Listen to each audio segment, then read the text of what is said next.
estiverem vendo. Hoje vai ser nossa primeira aula de Direito Administrativo. Já encontrei com vocês em Direito Constitucional e agora Administrativo. Um tema bem interessante, um tema que tem, não necessariamente será uma pergunta muito objetiva sobre ele, então um tema que vale a pena explorar e pensar que o Rio de Janeiro ele tem uma característica bem própria dos seus procuradores, tanto o Estado quanto o município, sobre novos paradigmas do direito administrativo. Isso vocês já viram na aula específica, falando sobre princípio, sobre como se dá a metodologia do direito administrativo no Rio de Janeiro. Só que agora ela volta especificada para a gente tratar sobre organização administrativa. O que eu quero dizer com isso? Qual é o paradigma atual pensado pelos procuradores, pelos doutrinadores que têm influência na casa? É que houve uma mudança no sentido de se pensar a administração pública, tanto na sua atuação como na sua própria concepção, e é isso que a gente vai focar. Porque atualmente nós vemos, segundo eles, uma sociedade de risco. O que é uma sociedade de risco? É uma sociedade onde os riscos agora são compartilhados entre todos, sem distinção de classe social, sem distinção de nacionalidade. Os avanços tecnológicos levam que não se saiba a dimensão desses danos, a dimensão dos impactos, e não se sabe como se importar. Os procedimentos tradicionais pensados para a sociedade industrial não valem mais para a sociedade de risco. E o que isso significa efetivamente para a administração pública? A administração pública ela tem que lidar com os anseios de uma sociedade plural, de uma sociedade democrática. E como ela resolve isso? Por meio de instrumentos. Esses instrumentos devem ser repensados e reorganizados para que a administração tenha legitimidade no seu agir. A legitimidade ela é muito cara para essa nova onda do direito administrativo. Por quê? Porque se busca uma ideia de participação. O Estado democrático de direito, né, como está no artigo 1º, ele pressupõe essa permanente luta, busca por legitimidade na atuação do Estado. Ou seja, o Estado ele tem que ser pensado, organizado de maneira democrática para que se busque a legitimidade na atuação dos fins. E quais são os fins que o Estado vai buscar? Os novos fins, a perspectiva de fins estatais. Se vincula com aquela dimensão objetiva dos direitos fundamentais. Vamos lembrar, a dimensão objetiva dos direitos fundamentais é aquela que impõe ao Estado o estabelecimento e manutenção desses direitos. Ou seja, o Estado ele não tem que ficar buscando o seu interesse próprio, ele tem que fazer valer direitos fundamentais por meio dos melhores instrumentos possíveis. Só que antes havia uma autorreferência da administração. A administração pensava nela, nos melhores, ou seja, muito burocrática, que é o nome desse modelo, modelo burocrático de administração pública, focado em procedimentos, em processos internos. E agora a gente fala de uma administração pública gerencial. Porque qual é a grande diferença de uma administração pública burocrática para uma gerencial? É que agora você pensa no resultado, os fins é que vão ser buscados.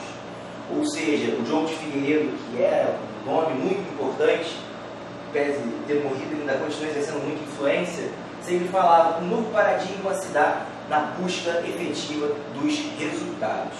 Ou seja, e para buscar resultado, a organização administrativa deve sempre buscar a eficiência, a forma com que o Estado vai se organizar, o aparato estatal deve ser pensado para garantir resultados. Resultados quais?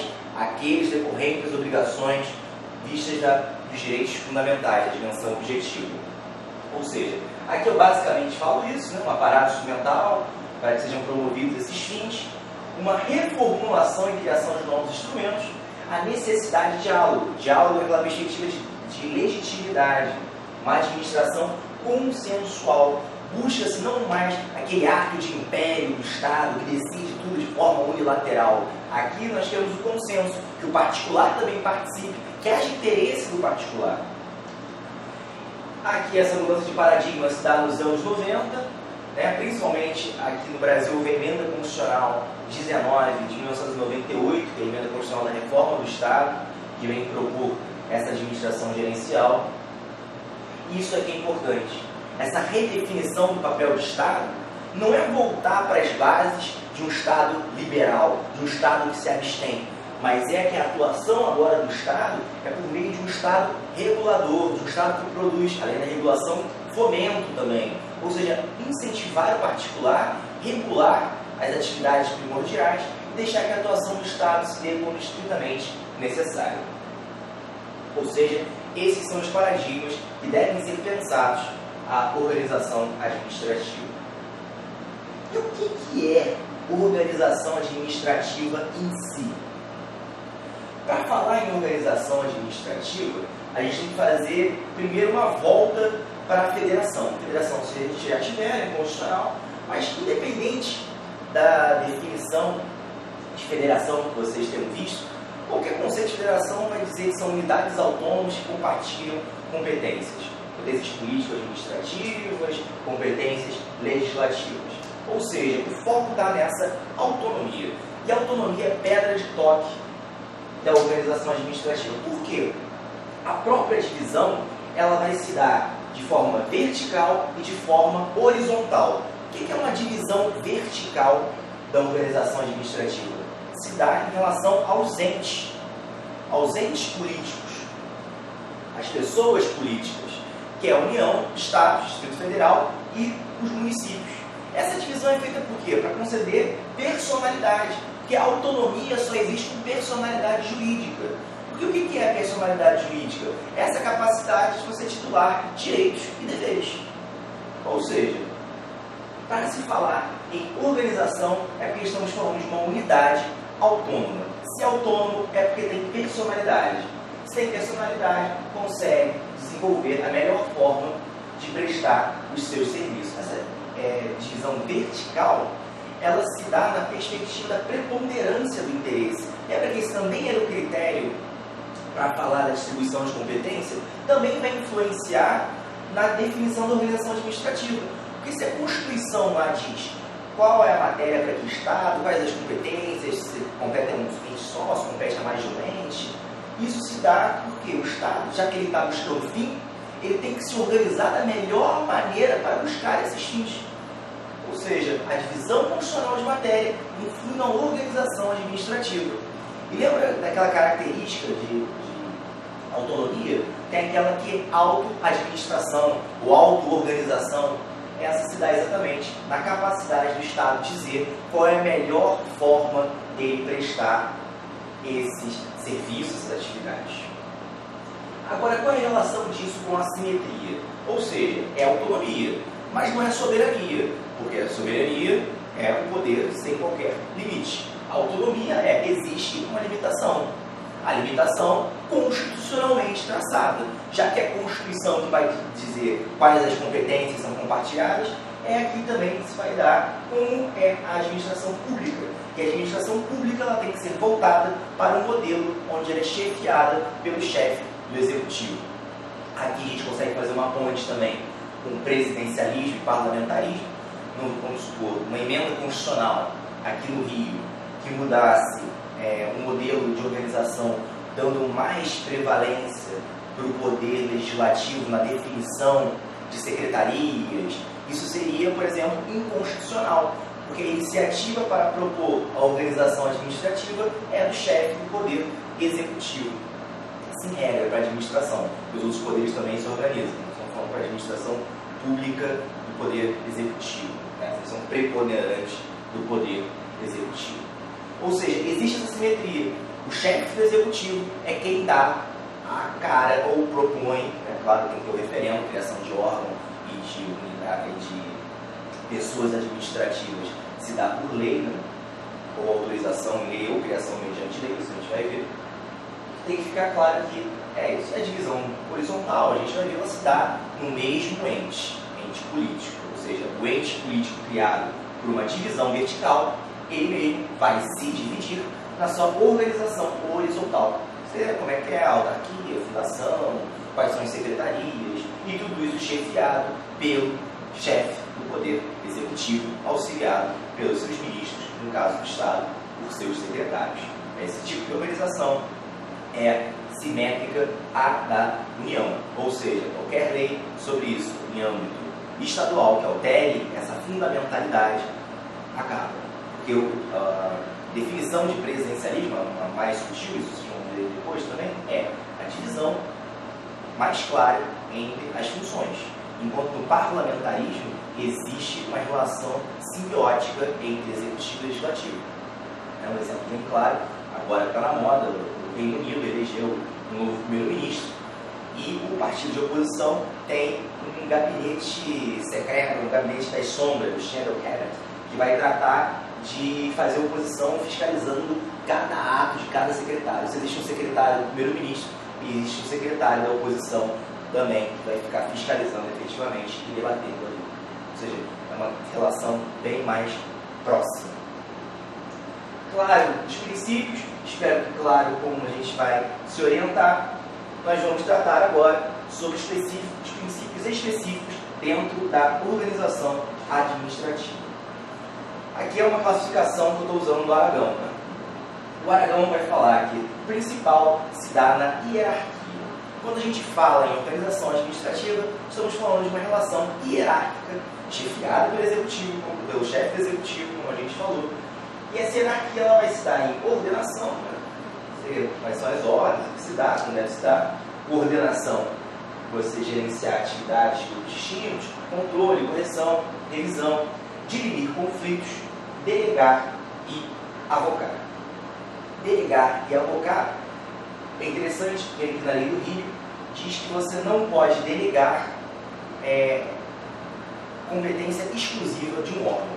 Um exemplo, por exemplo, a comissão de licitação é um órgão que está dentro da estrutura das pessoas administrativas.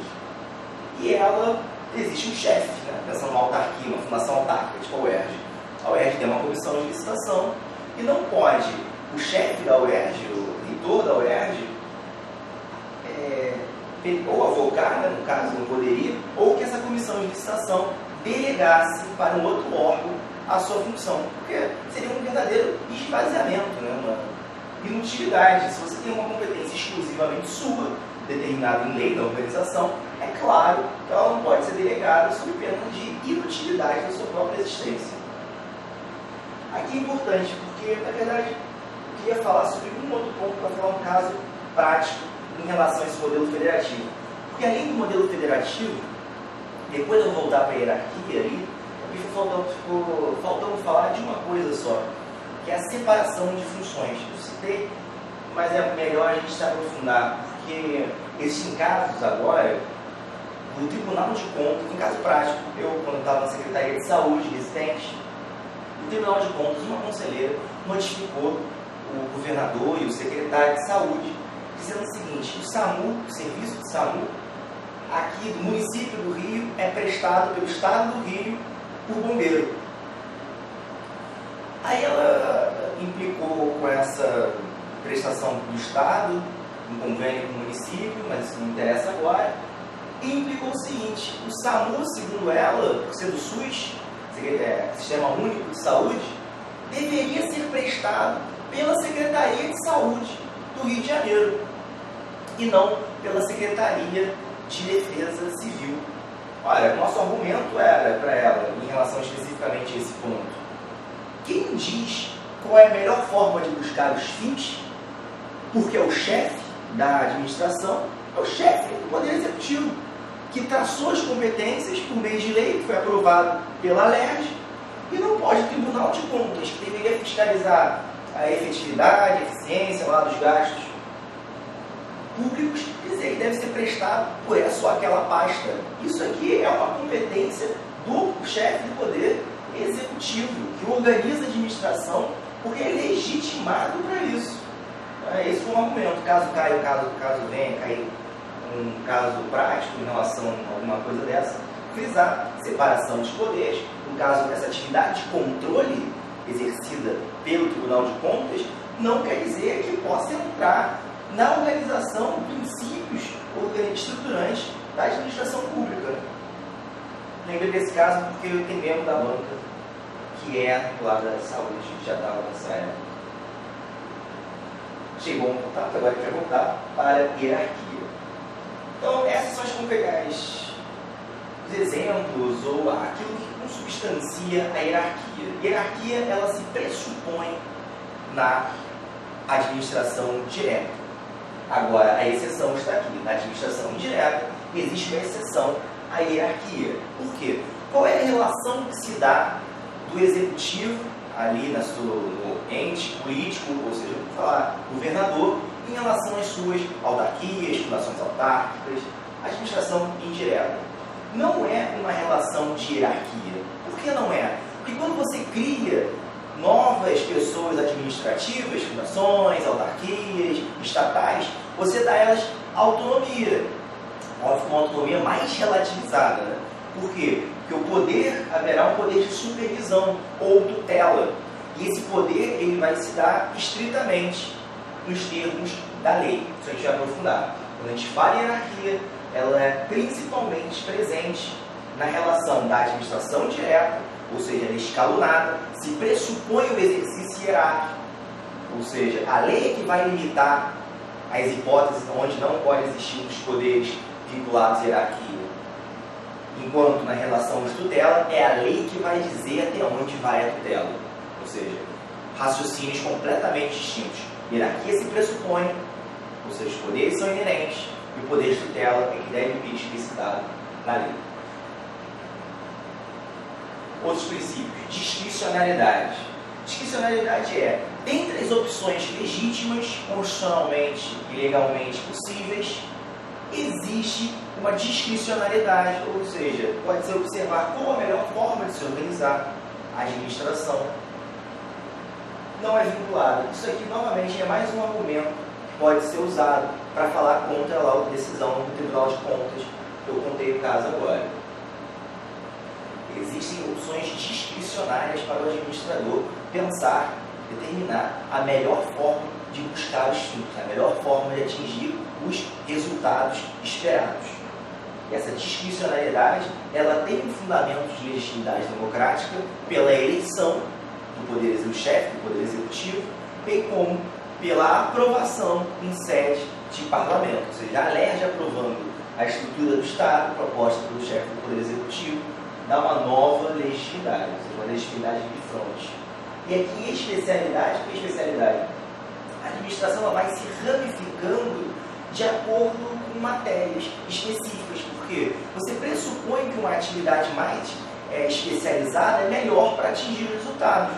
Ou seja, essas grandes discussões que a gente fica vendo, quantidade de ministério, quantidade de secretaria, ela não é o debate público que é feito, né? O debate público se fala para ficar acordando cargo político. Mas a especialidade ela deveria pressupor a criação dessas secretarias, que seriam ali funcionários mais preparados para aquela atividade, que prestaram concurso para aquela atividade, que são treinados exclusivamente para aquela atividade. É mais fácil você promover cursos para o pessoal. Essa questão de especialidade, ela é importante. Por quê? Ela diz como a organização vai se dar, ou seja, Secretaria de Educação, Secretaria de Saúde, Secretaria de Turismo. Essas são a escolha de prioridades, que é bem legítimo. E vinculado a isso a questão do planejamento. Toda atividade estatal, ela pressupõe que ela é pensada, planejada, não só para hoje, como para amanhã, para daqui a muito tempo. Esse aqui é o princípio que vale também para orçamento público. Né? As leis orçamentárias, nós não fazemos só o orçamento. A gente faz LDO, PPP, mas isso não vai cair para vocês, não. Ou vai estar lá em tributário, não sei se pega de financeiro também. Se cair, pior, é muito chato. Mas, de qualquer forma, planejamento a atividade do Estado, ela é pensada, planejada, e a melhor forma de planejar aqui se dá de acordo com o Poder Executivo dizendo, traçando as suas finalidades e como vai atingir a finalidade. Isso aqui entra na aula que eu falei de constitucional, em planejamento com aquelas decisões da Secretaria da Judicialização da Saúde. Como ter um planejamento para buscar os fins determinados? A saúde é óbvio que é um fim que todos têm que buscar. Né? Como você pode ter planejamento na sua atividade se cada dia chega um caminhão de decisões para serem cumpridas e você não tem o menor controle, você não sabe como cumprir, porque amanhã vai chegar outra, mas você tem que pagar o hospital ao mesmo tempo. Então, Isso também é relacionado, podemos usar como argumento para falar da independência, separação de poderes. Agora vamos aos fenômenos que instruem efetivamente a organização administrativa. São dois, né? Vocês já sabem, a gente só vai rever aqui, pensar os detalhes. Um deles é a desconcentração. O que é desconcentração? A desconcentração é a criação de órgãos. E o que são órgãos? Órgãos são centros de competências, centros de atribuições. Ou seja, você tem uma pessoa administrativa ou uma pessoa política que vai dividir as suas atribuições, as suas competências em órgãos. Para quê? Para especializar a prestação dessa atividade. Seja um serviço público, poder de polícia, fomento, independente do que seja, quando você cria órgão, você especializa. Né? Você, órgão, Secretaria de Saúde, vai, pela sua especificidade, criar, planejar, gerenciar políticas públicas voltadas à saúde, ou à educação, ou ao turismo. Esses centros de competência interna são a marca que se dá, principalmente na administração direta. Mas isso é um detalhe que eu queria tratar com vocês. Desconcentração, ele não é um fenômeno exclusivamente na administração direta. Não é isso. Desconcentração é uma distribuição de competências internamente. Ou seja, numa autarquia também há desconcentração. Porque uma autarquia é criada por lei para prestação de serviço público específico, como a gente vai ver. Ou seja, algo bem genérico. Dentro dela, é óbvio que existem órgãos. Existe a ouvidoria, existe a sua diretoria, existem as câmaras temáticas. Ou seja, lá também, para a prestação desse serviço público que a lei incluiu, a própria pessoa, a entidade da administração indireta, também pode fazer a distribuição dessa competência que ela recebeu. A desconcentração é um fenômeno que se dá na simples distribuição de competências onde há personalidade. Ou seja, existe uma personalidade, seja um ente político, como o Estado, seja personalidade, uma pessoa administrativa como uma estatal, uma autarquia, ela também pode dividir a sua competência internamente. Voltando, por quê? É a concretização daquele princípio da especialidade. É ajudar no planejamento. Não é todo mundo junto fazendo tudo ao mesmo tempo.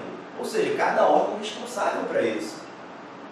E esse é o fundamento, como prestar melhor as suas competências. Então, método de organização que distribui competências e atribuições de um órgão central para órgãos periféricos de escalões inferiores. Na desconcentração, sempre vai haver a hierarquia. Né? Existe o chefe dessa pessoa, ou política, ou pessoa administrativa. Quando eu falo pessoa política, pessoa administrativa, pessoa política, eu falei lá no início, é a criação de unidade federativa, Estado, União, município, Distrito Federal.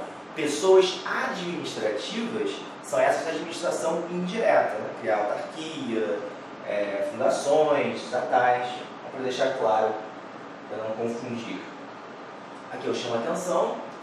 Agora, o que é a teoria do órgão? Né? Você explicando como é que se dá a manifestação de vontade pelas pessoas jurídicas. Você viu que a teoria do órgão, ou seja, os órgãos, por meio dos seus agentes públicos, está falando de agentes públicos no condicional, é que vão exprimir a parte pelo todo. Né? O órgão vai lá e diz qual é a vontade da pessoa jurídica.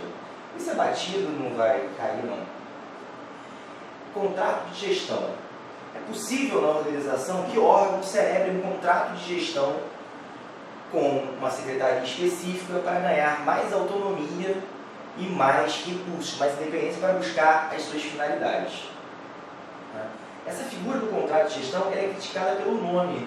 E como é que você pode contratar internamente? Né? Porque órgão não tem personalidade jurídica, por definição. Aí você vai fazer um contrato dentro da própria pessoa, não tem órgão, não tem personalidade. Né? Fica uma crítica em relação ao nome, que não é o melhor nome do mundo. Esse nome contrato de gestão é muito mal usado administrativamente, porque é uma figura que tem vários usos, a gente vai ver cada um desses. Esse aqui é um órgão celebrado com contrato de gestão para ganhar mais recursos, mais autonomia, e ganha junto com isso mais responsabilidade, mais metas a serem cumpridas. E a fiscalização vai se dar, olha, você ganhou. Isso vai estar nos termos do contrato para ser firmado. Né? Ganhou mais autonomia, ganhou mais recursos, mas olha aqui, você não está cumprindo as metas para as quais você se comprometeu. já é essa fiscalização. Órgão não tem personalidade jurídica, mas alguns órgãos têm personalidade judiciária. Além daqueles que a gente já vê tradicionalmente, né, o Ministério Público, que é um órgão, Defensoria Pública, existem órgãos que por si só podem defender as suas prerrogativas constitucionais. Esses são os órgãos de maior estatura. Ou seja, a Câmara dos Deputados pode, por meio da sua procuradoria, entrar com mandado de segurança para dizer que não está recebendo, por exemplo, o duodécimo, né? O duodécimo são aquelas parcelas pagas de orçamento do órgão que o Poder Executivo tem que repassar. Ou seja, para a decisão das suas prerrogativas constitucionais, os órgãos de maior hierarquia, maior estatura, eles podem ingressar em juízo. Isso vale para Tribunal de Justiça, por exemplo, o Tribunal de Justiça de São Paulo entendeu que pode ter advogados para exercer exatamente isso, entrar na justiça, eventualmente caso, entrar na justiça, imagina, para eventualmente questionar se suas prerrogativas estariam sendo violadas ou não. O argumento é que, bom, a Procuradoria do Estado está vinculada ao Executivo. Se há um problema com o Executivo, vai ser a própria Procuradoria do Estado que vai defender o Estado e vai defender a Câmara de Vereadores, cada advogado ali, um procurador para cada um, que vença melhor. Então, para a defesa das suas prerrogativas, entende-se possível a existência de personalidade judiciária para esses órgãos. E descentralização a gente vai falar no próximo bloco.